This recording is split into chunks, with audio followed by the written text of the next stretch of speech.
Telespectadores, pela TV comunitária, mais um programa América Latina em Debate, com novos convidados. E hoje o tema será sobre o Peru.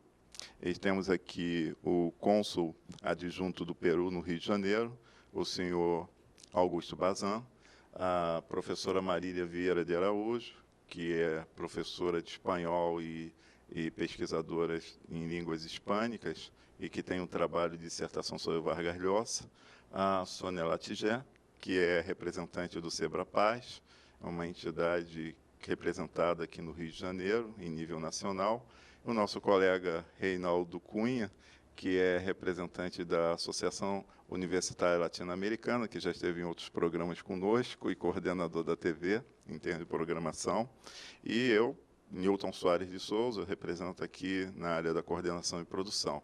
Bem, o programa será dividido em 4 blocos, e queremos saber do cônsul, e vamos fazer uma exposição, uma conversa com os outros convidados, mas será centrada com a representação diplomática do Peru, através do nosso cônsul. Qual a importância do consulado do Peru para a comunidade peruana do Rio de Janeiro? Qual é a expectativa, como é que é essa articulação para que nossos telespectadores tenham ideia dessa universalidade, dessas relações que ocorrem no Rio com a comunidade peruana? Bueno, em primeiro lugar, obrigado, muito agradecido pelo convite, muito agradecido pelo interesse por nosso país e por a realidade de nossa comunidade de peruanos que moram aqui no Rio de Janeiro. Então, indo para a sua pergunta, os consulados têm, segundo nossa lei nacional e segundo os tratados internacionais, um objetivo fundamental, que é providenciar um serviço público. É um serviço público para a comunidade peruana que mora em Brasil, seja que não importa sua situação legal, seja residentes que tenham dupla nacionalidade, ou que estén de paso, turistas, ou que não tenham situação migratória regular. E também para os estrangeiros, sejam brasileiros ou de outras nacionalidades. Como vai isto? Em primeiro lugar, é um serviço público no sentido de um serviço de cartório. Um peruano que precisa uma certidade de nascimento, que precisa um novo passaporte, que precisa renovar seu passaporte, antes, imagine que você não tivesse um consulado, não haveria jeito para resolver esse problema. Então, o Estado peruano e todos os estados em geral providenciam consulados para proteger as suas comunidades que moram no estrangeiro. Isso é o primeiro lineamento dos consulados, a proteção de seus nacionais. Então, o serviço de cartório é um serviço importante que providenciamos e que é, pelo menos, nosso trabalho fundamental. Mas não acaba lá, ou não acaba aqui.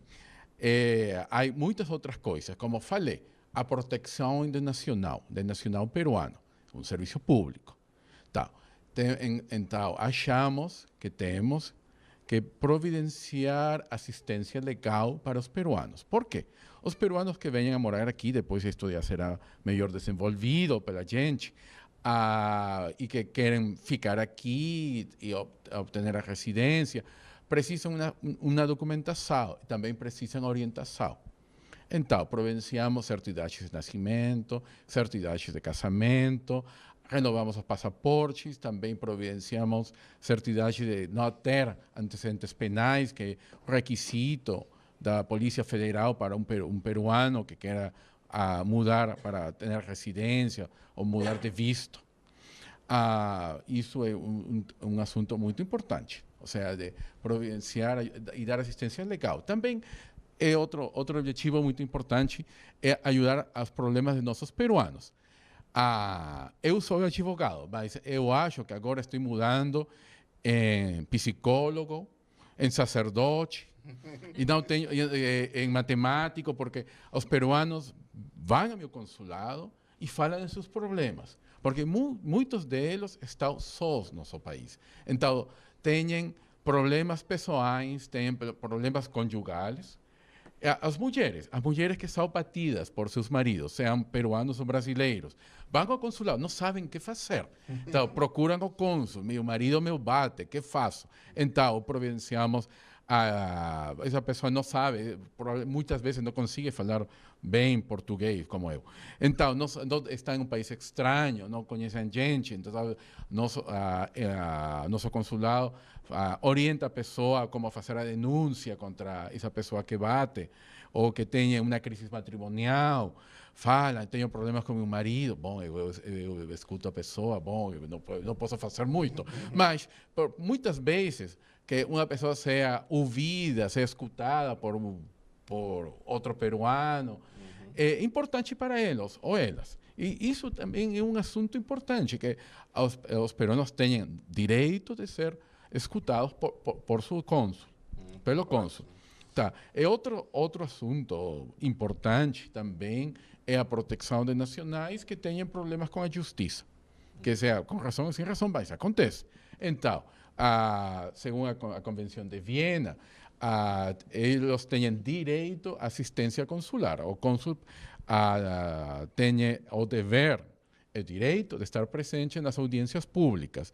E estar presentes para quê? Para ter certeza que a defesa de ofício, o defensor de ofício esteja lá, que ele consiga entender o que está acontecendo, que consiga entender quais são seus direitos, o que está acontecendo na sala do Poder Judiciário. Depois, aqueles peruanos que infelizmente estão na cadeia, a visitá-los, levar cartas, levar artigos de asseio pessoal, manter uma vinculação, um relacionamento permanente com os peruanos que moram aqui. E que outro tipo de serviço público também providenciamos? Vistos. Agora temos um comércio muito importante com o Brasil, temos as grandes empresas, Vale, Queiroz Galvão, Petrobras, todas têm sedes no Peru, têm companhias. Então, todos os funcionários que vão ao Peru precisam visto de trabalho. Também precisa a legalização de todos os documentos. Então, isso é um serviço que providencia nosso consulado. Também estrangeiros que moram no Brasil, que querem ir para meu país para fazer turismo, mas que precisam de visto. Também providenciamos isso. É, pelo menos, algumas coisas que fazemos, que é quase o 50%, mas há muitas coisas. Vamos permitir que os nossos convidados explorem o senhor em relação a essa questão da presença do consulado aqui. Eu queria passar para a nossa colega Sonela Tigé e depois... Eu acho, primeiro, Reinaldo, Newton, agradecer muito o convite para o Sebrapaz de estar nesse programa tão interessante. Acho que a nossa TV comunitária, que está aí à disposição do povo fluminense, do povo carioca, é muito importante, porque ele tem um caráter educativo e formativo. E nós, do Sebrapaz, que somos uma organização que defende a unidade, a soberania dos povos e a paz, entendemos que o estreitar laços na América Latina é fundamental. Ainda mais com um cônsul tão simpático, que já demonstrou que já tem todo esse espírito latino-americano de troca, de parceria, que é uma coisa que nós, brasileiros, estamos evoluindo. Durante muito tempo, o olhar do brasileiro era de costa para a América Latina, e, felizmente, nós estamos mudando isso. Eu sei também, e fiquei impressionada com essa notícia de todo esse acolhimento da população, tanto dos peruanos quanto desses que estão em trânsito, mesmo brasileiros que estão fazendo a passagem, né? O comércio cada vez mais globalizado, a indústria globalizada, gera mesmo novas demandas. E, em relação a essa representação comercial, eu sei que também o consulado tem papel. Será que o senhor podia nos informar em que empresas peruanas existem no Brasil? Eu sei que os senhores vendem muito minério para o Brasil, não é isso? Existem outros agentes econômicos peruanos que estão aqui no nosso país, porque eu estou ignorando e gostaria muito de conhecer. Bom, eu o tema comercial, eu não tenho muito, não está muito bem desenvolvido. Bom, depois vamos precisar editar isto. Aqui no nosso consulado. Por quê? Porque o centro comercial do Brasil é São Paulo. Então, a maior movimentação de tudo os assuntos comerciais acontecem no São Paulo. Em São Paulo, temos um agregado comercial que tem todo um escritório, tudo funcionários que desenvolvem todo esse tema. Não é o consulado do Peru aqui em Rio de Janeiro. Então, eu tenho informação muito geral de isto, mas, infelizmente, não tenho conhecimento em profundidade dos assuntos comerciais com o Brasil. Eu vou passar aqui para a professora Marília, que poderia fazer uma intervenção. Responder as perguntas. Para mim é um prazer estar aqui. Acho que, nesse momento, para falar sobre a importância do consulado para a comunidade peruana no Rio de Janeiro, é um tema que foge um pouco à minha alçada, mas me chamou bastante atenção, até porque é alguma coisa que está na literatura também, na literatura peruana, esse comentário sobre o sujeito, né, longe do seu país, que vê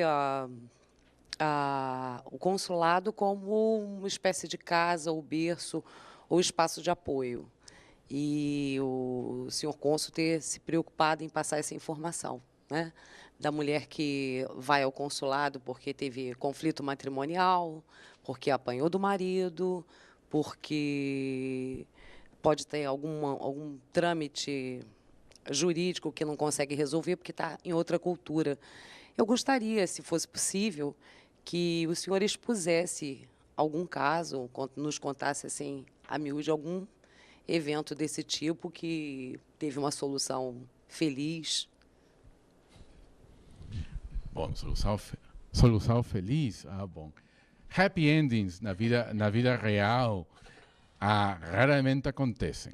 Mas, bom, tenho muitos casos. Bom, posso falar. Bom, eu conheço um caso, não sei se é um caso feliz, mas foi resolvido. Que uma pessoa que namorou um brasileiro no Peru, decidiu vir aqui ao Brasil para morar com ele, provavelmente casar, porque os peruanos são de casar. E quando chegou acá, ele era casado, mas ele havia entregado todo o seu dinheiro a ele. Assim, e ele não devolveu nada, você não tem recibo, sua palavra contra a minha, então foi uma situação muito complicada demais. Bom, que o consulado fez? Bom, infelizmente o consulado, a diferença de outros consulados de países mais ricos, não tem dinheiro, ou seja, muito dinheiro para ajudar. Outros consulados de outros países podem providenciar passagens, podem providenciar dinheiro, podem providenciar um quarto de hotel. Infelizmente, nosso consulado só pode providenciar nossa solidariedade. Mas nossa solidariedade não implica outra coisa em português. Mas está bem? Sim, pode ser. Que temos contatos, por exemplo, com igrejas, para que recibam essas pessoas, providenciem um refúgio, e ligamos para a família, que a família envie dinheiro para comprar passagens, não de avião, mas de ônibus, para que seja possível para eles voltar a seu país. Então, temos alguns casos, como este caso, e outros também de pessoas que têm, muitos casos também, outro tema de assistência que providenciamos aos exortos ou cartas rogatórias, que são peruanos ou peruanas que casaram com brasileiro ou brasileira e que decidiram divorciar, mas que acontece que uma não envia dinheiro para a família. Então, um dever do consulado é procurar essa pessoa para entregar o citatório judiciário. Bem, eu sinto... vamos ter que fazer um pequeno intervalo, voltando no segundo bloco, para dar continuidade a essa conversa. É interessante ver essa outra dimensão do Peru no Rio de Janeiro. Obrigado aí, telespectadores, voltando após o intervalo.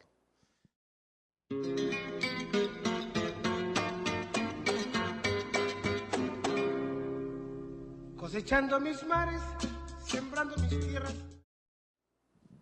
Bem, telespectadores, voltamos aqui, América Latina em Debate, com a presença do cônsul adjunto do Peru, Augusto Bazan, senhor Augusto Bazan, a Sonela Tigé, do Sebrapaz, Marília Vieira, professora e pesquisadora, Reinaldo Cunha, da aula. E, nesse segundo segmento, que estamos discutindo a questão do Peru, queria colocar uma questão para o cônsul. Qual a estimativa de peruanos residentes na cidade do Rio de Janeiro? E quais as atividades que mais se ocupam? Bom, obrigado pela pergunta, porque é uma pergunta importante, porque é o perfil dos peruanos que moram aqui. Bom, isto ha sofrido, ha evoluído muito nas últimas décadas. Rio de Janeiro, vocês sabem como foi Rio de Janeiro, a capital do Império, a capital da República. Então, o perfil de peruanos que moram aqui era um nível muito alto, vinculados com a vida cultural, a vida política, a vida comercial do país. Quando a capital mudou para Brasília e o centro comercial do Brasil mudou para São Paulo, o perfil dos peruanos que moram aqui em Rio de Janeiro também mudou. Temos três grupos de peruanos que moram aqui. Em primeiro lugar, são os peruanos que têm profissões liberais. São médicos, são dentistas, são matemáticos, científicos, ou cientistas, não sei como se fala. Cientistas, bom, vai bem. Que moram aqui, têm um nível alto, que han estudado muitos em Brasil, ou que vieram do Peru na época da crise econômica, e que procuraram um trabalho e que têm um nível de vida muito alto. Muitos deles são executivos de companhias brasileiras maiores, como Odebrecht. Odebrecht, sim. Um segundo grupo são estudantes. Os estudantes são como 30% dos peruanos que moram aqui em Brasil, aqui em Rio de Janeiro. Da PUC, da Universidade Federal, da Unigran Rio, das universidades que existem aqui em Rio de Janeiro. É uma comunidade muito importante. Por quê? Porque o Brasil providencia bolsas de estudo para mestrados e para doutorados. Estas pessoas vêm aqui estudar, muitos deles recebem dinheiro de seu país, a maioria deles porque não trabalham, muitos deles estudam só, estudam 3, 4 anos e voltam para nosso país. Mas, o que acontece? Especialmente até há pouco, a situação econômica do meu país não era ótima, agora já ha mudado muito, mas antes ficavam aqui. Se eram estudantes ótimos, conseguiam trabalho direto, acabando a faculdade, acabando o mestrado, acabando o doutorado.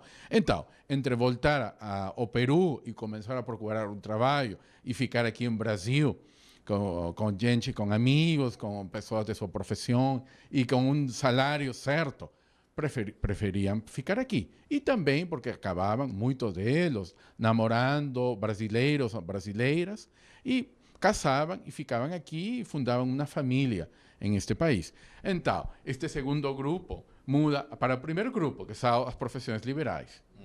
Depois, há um terceiro grupo, que é o grupo que falamos, que são os artesanos, são comerciantes, são pessoas de um nível socioeconômico mais baixo, mas há pessoas que trabalham muito, que conseguem progressar, que seus filhos que nasceram aqui no Brasil, que nasceram no Peru, mas que vieram sendo muito crianças, ainda eles estão estudando, vão à faculdade, é um progresso, um ascenso social muito importante. São pessoas que trabalham demais, que têm um esforço, uma organização.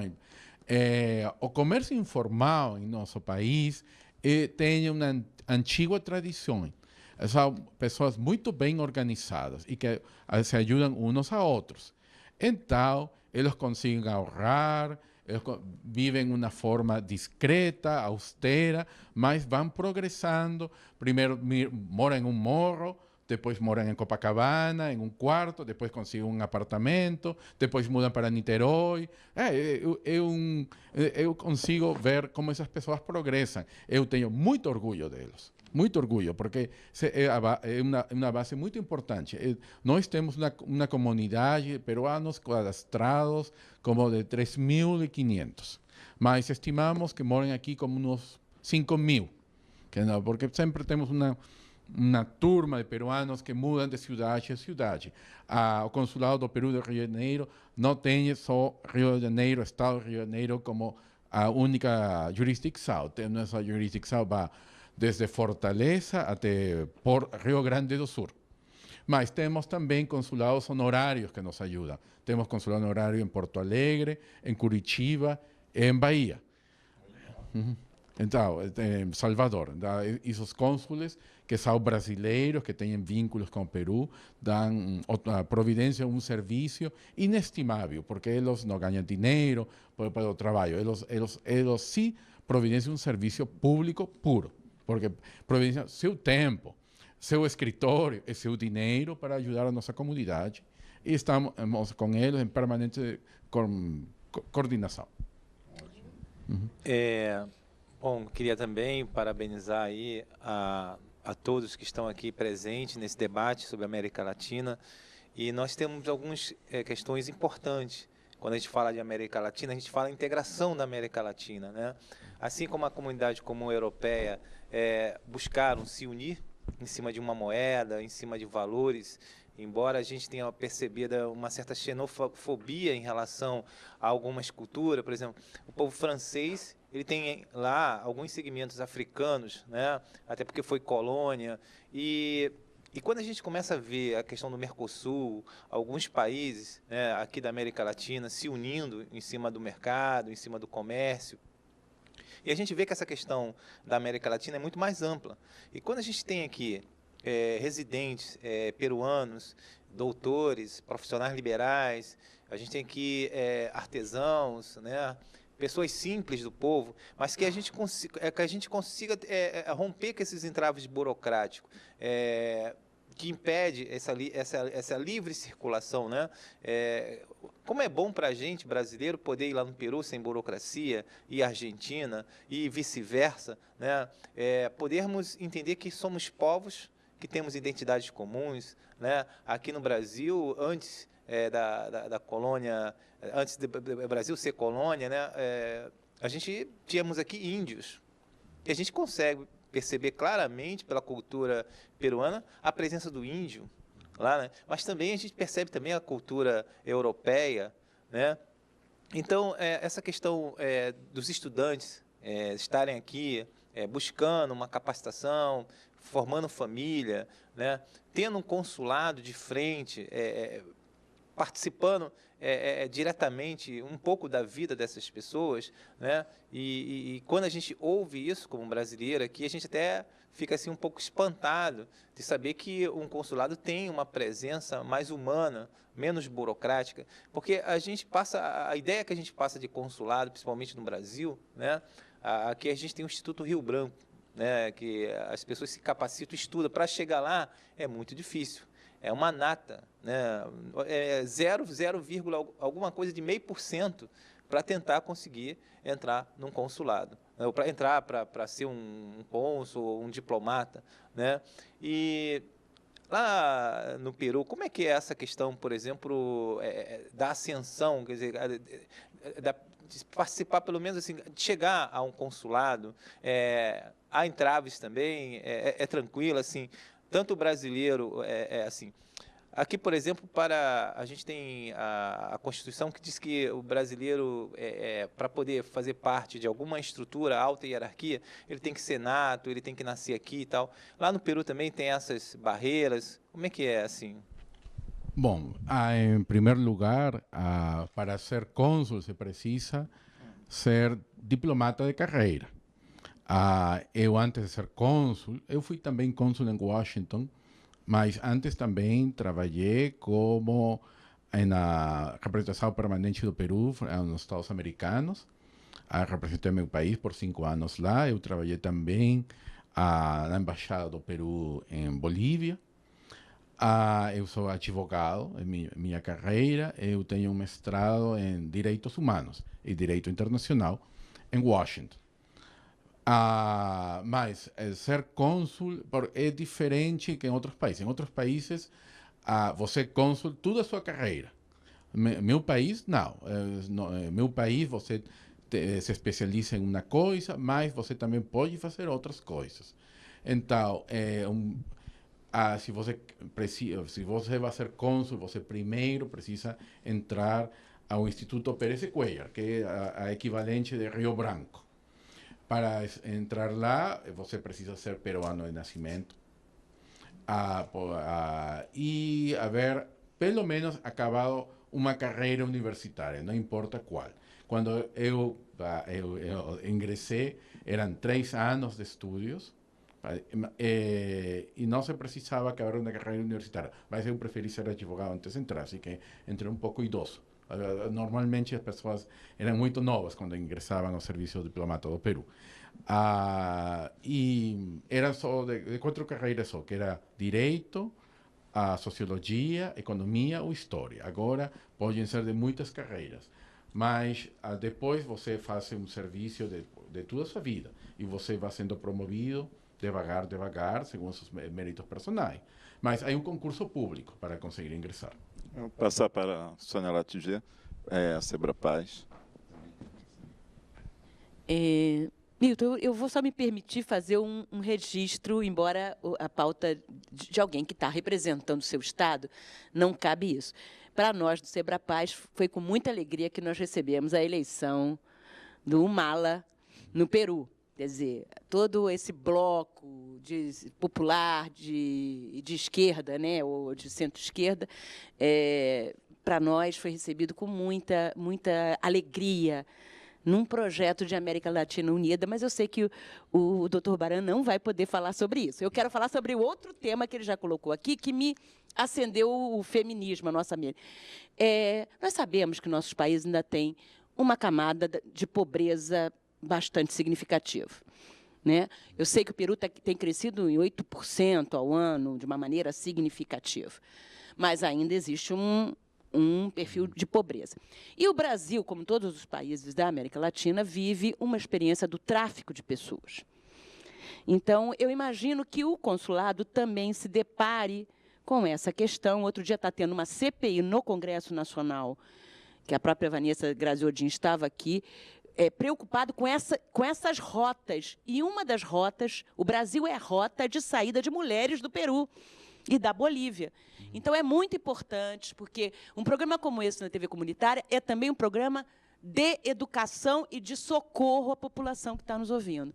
Então, é importante usar a TV comunitária como um espaço de luta pelos direitos humanos. Será que o senhor podia comentar isso? Cabe essa questão? Muito obrigado pela pergunta.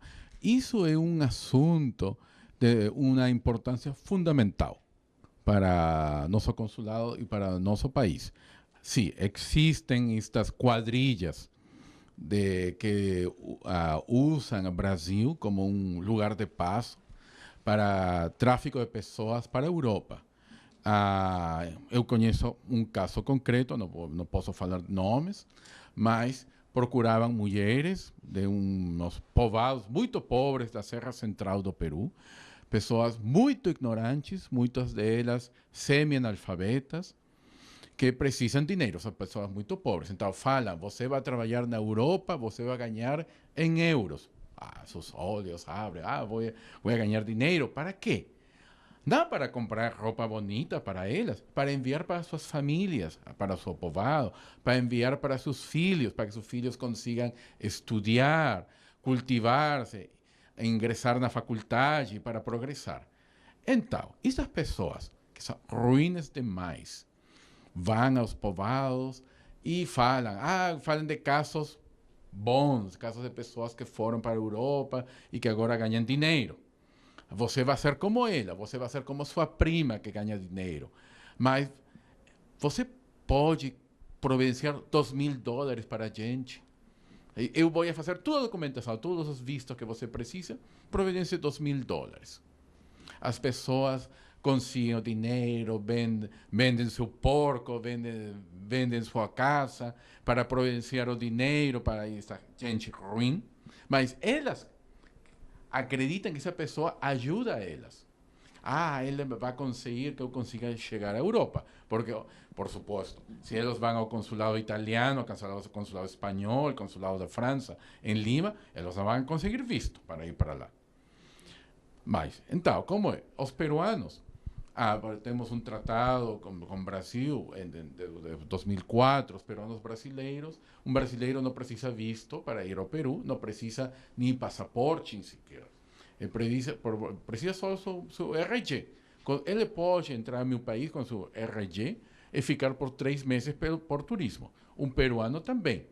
Então, aproveita esta situação que permite a integração de nossos povos para levar as pessoas para São Paulo ou para Rio de Janeiro. Então, elas ficam presas em um apartamento por uma semana, 1 mês, 2 meses, até que consigam fazer o negócio para enviar essa pessoa para a Europa. E isso, bom, está combinado também com pessoas também brasileiras que essas pessoas consigam viajar para a Europa. Mas muitas dessas pessoas são arrestadas pelas autoridades brasileiras ou são deportadas desde a Itália, porque chegam ao aeroporto italiano, o passaporte é falsificado, é enviado de volta ao Brasil. Essas pessoas são vítimas. Não são delinquentes, são vítimas. Então, o consulado providencia ajuda, coordena com as autoridades brasileiras, a Polícia Federal, que tem uma muito boa atitude de compreensão desta situação, porque elas entendem que essas pessoas são vítimas, mas precisam um processo administrativo, às vezes precisam ficar na cadeia, infelizmente, por 1 mês, 2 meses, até 3 meses. Até que conseguimos que sejam expulsas do país, sejam deportadas de volta ao Peru. Mas em nosso país não cometeram nenhum delito. Então, ela entra no nosso país com ficha limpa. E tampouco eles fizeram uma falta administrativa aqui no Brasil. Mas, assim como esses casos que essas pessoas conseguem, ser arrestadas aqui nesse país, muitas conseguem chegar à Europa. E não sabemos o que acontece com elas. Mas eu tenho informações por nossos consulados na Europa que muitas delas passam muito mal. Bem. E só para encerrar o programa, o bloco, a informação para os nossos telespectadores em relação a essa questão, se as pessoas perceberem que há, por exemplo, nativos do Peru, pessoas do Peru, dentro de apartamentos, de uma forma assim suspeita, no sentido de que chegam e quase não têm contato com a comunidade em volta, qual é o meio que poderia se fazer para que as pessoas possam denunciar a possibilidade de ocorrer isso aqui no Rio de Janeiro? Qual seria o caminho? A polícia, o consulado poderia ajudar também nesse caso, em relação às pessoas do Peru que estão em situação suspeita nesse sentido de reclusão? Não, por sentido comum seria acudir às autoridades, mas também é perigoso, porque você está tratando com criminosos. Então, é possível contactar com o consulado do Peru, falar que a situação, e nós tomamos contato com a Polícia Federal para que eles façam as pesquisas que sejam necessárias. Ótimo, era isso que... Bem, encerramos então, vamos passar para o intervalo, né, para o próximo segmento. Obrigado, telespectadores.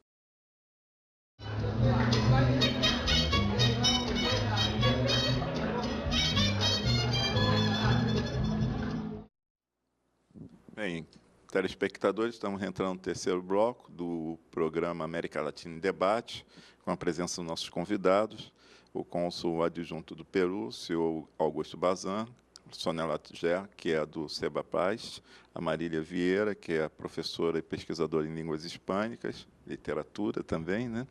E queremos aqui dar uma ênfase aos nossos convidados que entram nesse bloco, a Paloma Maria e Carlos Eduardo, que são pesquisadores no campo das ciências sociais. Carlos Eduardo é sociólogo, né, e professor, e fizeram um trabalho inclusive fizeram coberturas sobre festas peruanas que ocorreram aqui na Lapa e fazem um trabalho de pesquisa sobre os trabalhadores peruanos que vivem na nossa cidade. E aí eu gostaria de que eles se apresentassem, colocassem alguma questão para o cônsul, para os outros convidados, tá bom? A Paloma. Queria agradecer o convite, essa oportunidade de falar sobre a pesquisa, que é tão difícil, né? Bom, na verdade, a gente começou a fazer pesquisa, a gente se surpreendeu, começou a reparar o número, né, de vendedores no comércio ambulante trabalhando, e muitos estrangeiros. E a gente começou a ter uma curiosidade para saber quem são essas pessoas, né? Então, nós fomos a campo para entrevistá-los e descobrimos que a maioria deles eram imigrantes peruanos. E, a partir daí, a gente começou a ter uma curiosidade para saber como eles vivem aqui, como é que eles se relacionam. Na verdade, a gente cria várias pré-noções, né, de como pode ser a vida de uma pessoa que vive à margem ou que está num comércio informal. Então, a gente foi a campo com várias dessas pré-noções, e o que foi mais surpreendente na pesquisa foi romper, foi ter nosso senso comum surpreendido, né? O que a gente descobriu, nós poderíamos imaginar, talvez, que eles morassem na periferia, eles moram no centro, moram próximos do local onde eles trabalham, uma comunidade muito unida, que vem se estabelecendo, são pessoas muito batalhadoras, que vêm se estabelecendo aqui, construindo família, mas o Carlos continua um pouco, porque me... A gente fica feliz de poder estar falando hoje com o cônsul, porque quando a gente começou, a gente tinha uma série de pessoas que estão relacionadas com a pesquisa que a gente gostaria de um dia conversar com elas. E essa apresentação do trabalho do cônsul e do consulado, da importância do consulado, intermediando relações e servindo como interlocutor da comunidade, é muito importante.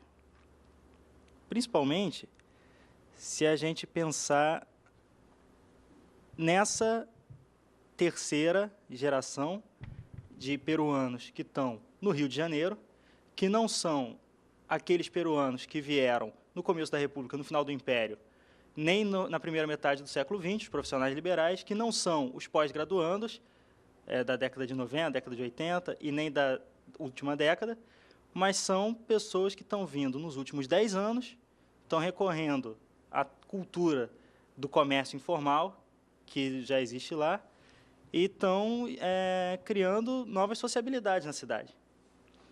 E a gente imagina, quando olha para eles, algumas coisas. É essa coisa da pré-noção que a gente tem a respeito, mas a gente não tem dimensão de como eles sofrem dramas e de como eles resolvem seus dramas, com muita garra, muita criatividade e muito trabalho, muito esforço.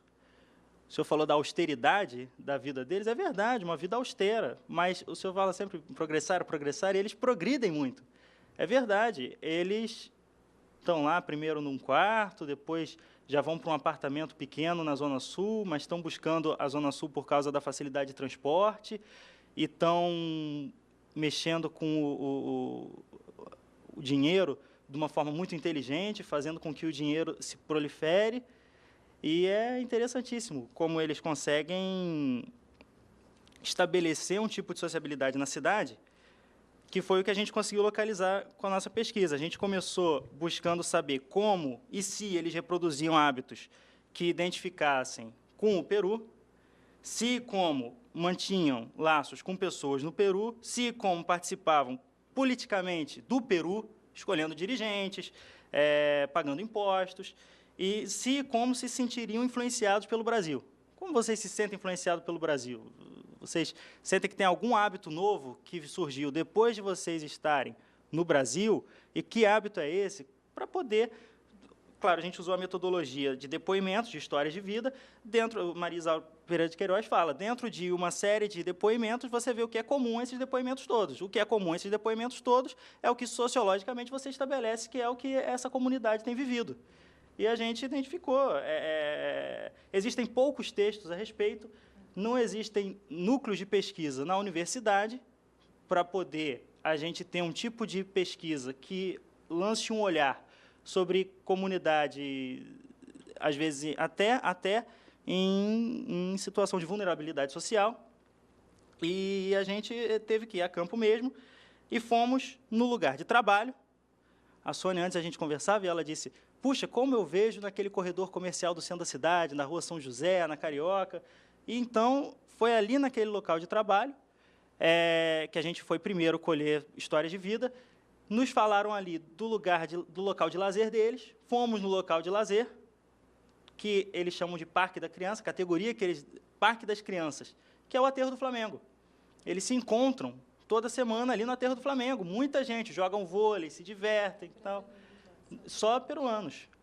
E lá eles falaram para a gente a respeito dessa festa, que é a Festa Pátria peruana, Festa Pátria da Independência do Peru, 28 de julho, num domingo próximo, ou anterior ou posterior, eles realizam essa festa, o consulado ajuda divulgando pelo meio lícito, né, e também com impressão de cartazes, se não me engano, e tal. Então, a gente foi lá, a gente já tinha sabido isso, que eles moram na Zona Sul, muitas vezes casa própria, são muito unidos, muitos são legalizados. Em 2009, teve uma anistia promovida pelo governo brasileiro, que beneficiou 4.000 peruanos. E a gente, coisas curiosas até, criticando a falta de variedade da nossa comida. Os peruanos sofrem porque eles têm um tipo de variedade e tal. E aí a gente chegou à fala de um ministro, Oscar Martua, e ele dizia o seguinte, brigando sobre a batata com os chilenos. Eles têm uma briga com os chilenos e equatorianos, até por causa de guerras e tal. E aí os chilenos reivindicaram para si, eles já reivindicam para si a bebida típica do Peru, que é o pisco. E eles reivindicaram a batata. A batata é chilena. E aí o ministro falou, não, a batata é o símbolo da peruanidade. A gente falou, puxa, peruanidade. A gente chegou nessa fala do ministro, a gente falou, a gente tem que descobrir isso. Como é que está sendo estabelecida a peruanidade da comunidade de peruanos que mora... E a gente foi à festa. Na festa, a gente identificou, a gente conseguiu desconstruir as representações que a gente tem, geralmente. A gente identificou um público de dia, famílias grandes, professores, engenheiros, médicos, e que em algum momento vão embora, a festa passa a ser gratuita, a comida típica já tinha acabado, a dança folclórica já tinha sido mostrada, e chegam peruanos, que são aqueles que a gente tinha conhecido pesquisando. Que são as pessoas que fazem a festa. Esses peruanos que a gente entrevistou no comércio informal eram os peruanos que organizaram a festa sozinhos e que faziam a festa para os outros peruanos. E o que a gente percebeu é que tinham dois momentos na festa. O primeiro momento, que são dessas famílias estabelecidas, professores universitários, núcleos familiares, e com o cair da tarde, né, não era mais cobrada a entrada, começaram a chegar os trabalhadores. As mesas foram afastadas e as pessoas já não tinham mais as comidas e as pessoas estavam lá para se encontrar. Elas já não estavam mais lá só pela festa, elas estavam lá para interagir. Isso foi uma coisa interessante que a gente notou. Os batalhadores, usando a categoria que é a sociologia do Gessé de Souza, a sociologia brasileira está usando, os batalhadores brasileiros, a gente identificou os batalhadores peruanos, que todos são batalhadores, mas aqueles ali, eles estão ali dividindo, usando um verso do Taiguara, dividindo uma angústia igual, que é a angústia de serem estrangeiros, Zimmel fala muito, mas, ao mesmo tempo, uma série de outras angústias, por causa da condição de como estão vivendo essa austeridade toda, uma economia para poder ter os seus aluguéis, para poder ter... São muito preocupados com essa coisa da honestidade, em reforçar que conseguem sempre realizar tudo com muito trabalho, muito suor, e tem progressos. Queria, a professora Marília, sobre as pesquisas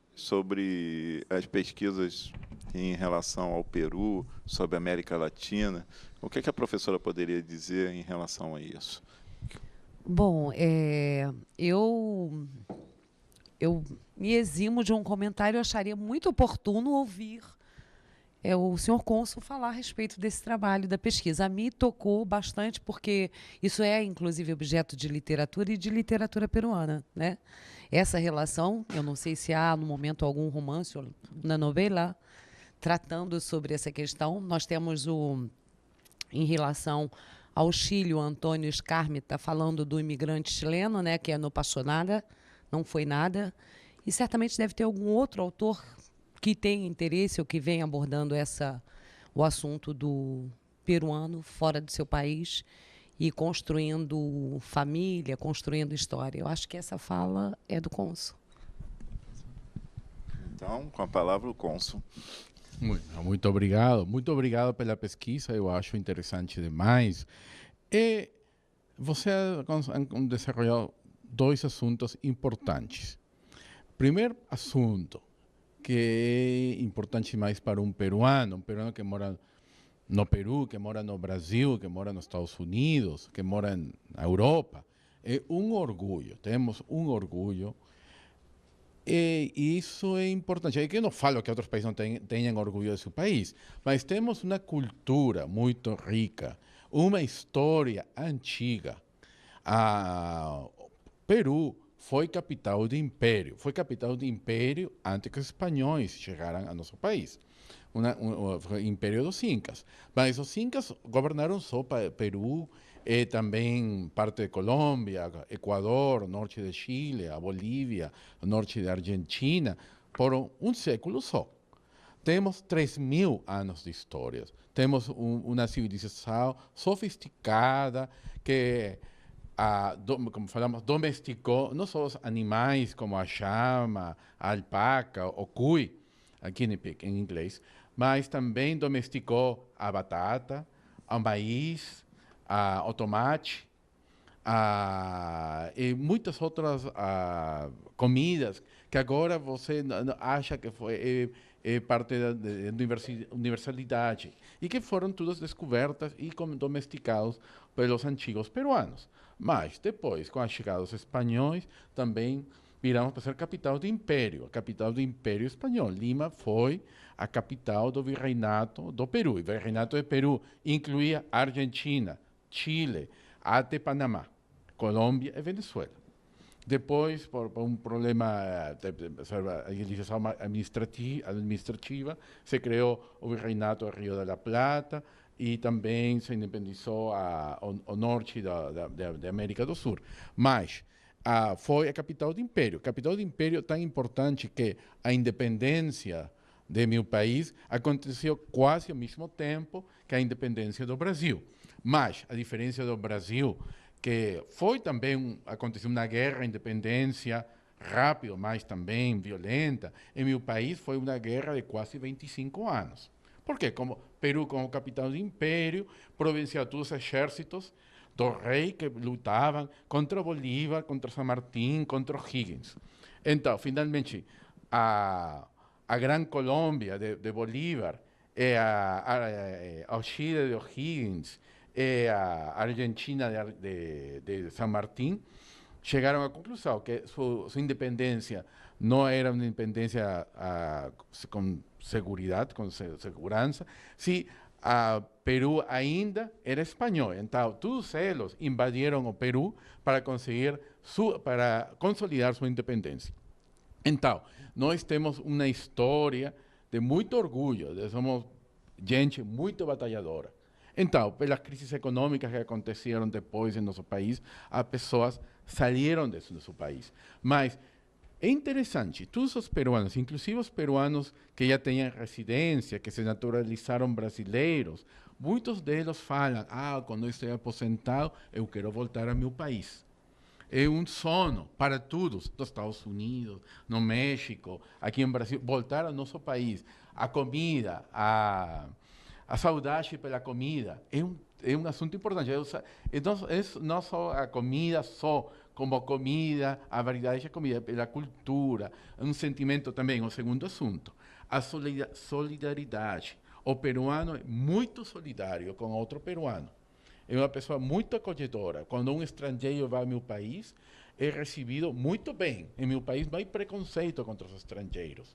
Como aqui em Brasil, os peruanos gostam do Brasil porque aqui não sofrem preconceito, como acontece em outros países da Europa, inclusive aqui em América Latina.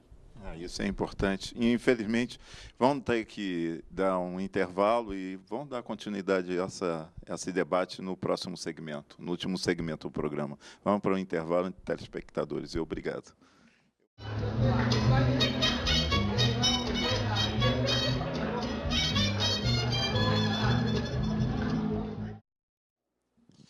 Em telespectadores, último segmento do programa sobre Peru, América Latina em debate.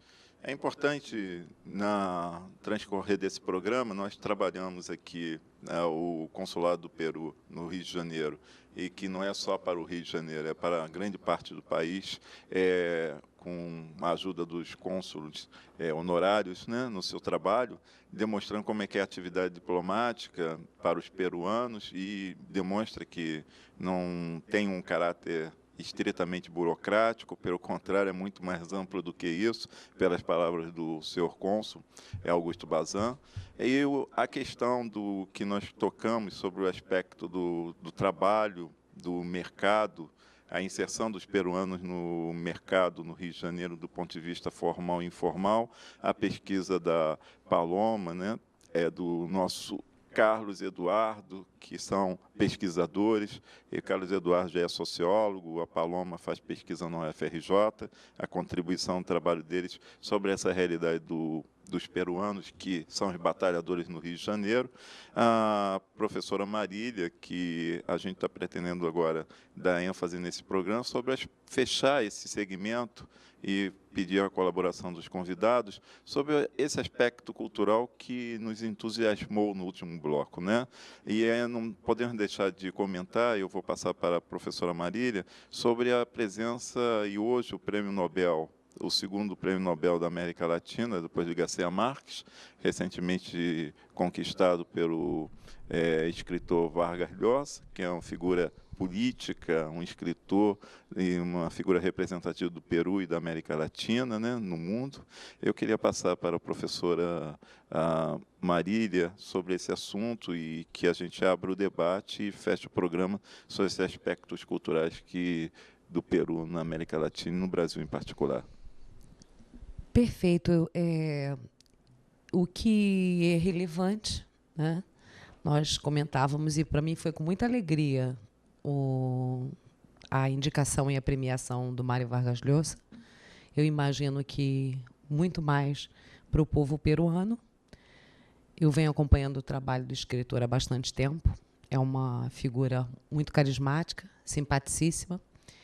E, além disso, o senhor cônsul pode falar a respeito, ele teve uma projeção e importância significativa na política passada e no presente momento político do Peru, com o presidente, né, o apoio que o escritor ofereceu. Eu gostaria de saber do senhor cônsul qual a relação do escritor e como é que o povo peruano recebe. Eu tenho informações pretéritas no processo de pesquisa sobre Vargas Llosa, que existia uma certa assim, fragilidade, um ressentimentozinho do peruano em relação ao escritor, porque vivia fora, na Europa. Bom, sempre se fala, não sei se seria, bueno, vou falar em espanhol, nadie es profeta em sua terra. Então, isso acontece, mas eu posso falar também que Vargas Llosa, que Mário Vargas Llosa ganhou o Prêmio Nobel da Literatura, primeiro prêmio Nobel ganhado por um peruano, nossa história. É um orgulho demais para todos os peruanos. Então, é uma figura polêmica para alguns, para outros não, mas que é um orgulho para todos os peruanos. E sempre será. Ou seja, ele é de uma dimensão que agora transcende o nível nacional e que agora é uma figura universal. Já era antes, mas agora é uma figura da literatura mundial consagrada. E podem acontecer muitas coisas, mas ninguém vai poder tirar isso dele. E sempre será assim. Eu queria passar para os outros convidados, para o Reinaldo Cunha, para a gente tentar fechar então nosso programa, fazer uma declaração ou alguma informação sobre o que nós decorremos hoje em relação aos temas, né? Principalmente sobre esse último segmento que a gente fez sobre o aspecto cultural, e no caso da literatura, passar para o colega Reinaldo Cunha e depois eu vou estender para os outros colegas. Bom, como o tempo está bastante curto, eu queria dizer que a TV comunitária tem um compromisso de aprofundar os laços entre nossos povos, trazer aqui representação diplomáticas ou segmentos culturais representativos do Peru e de outros países, Chile, América, enfim, na verdade, a gente avançar sobre essa questão da América Latina.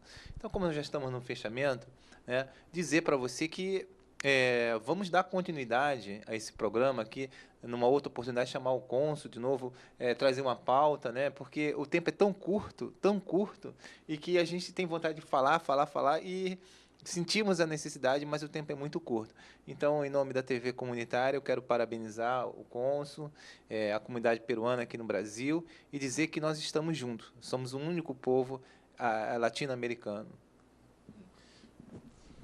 Passar para o Carlos Eduardo, né? E depois ele pode passar para a Paloma, sobre a sua participação no programa, o que achou do debate que foi colocado, né? E rapidamente, porque o nosso tempo hoje...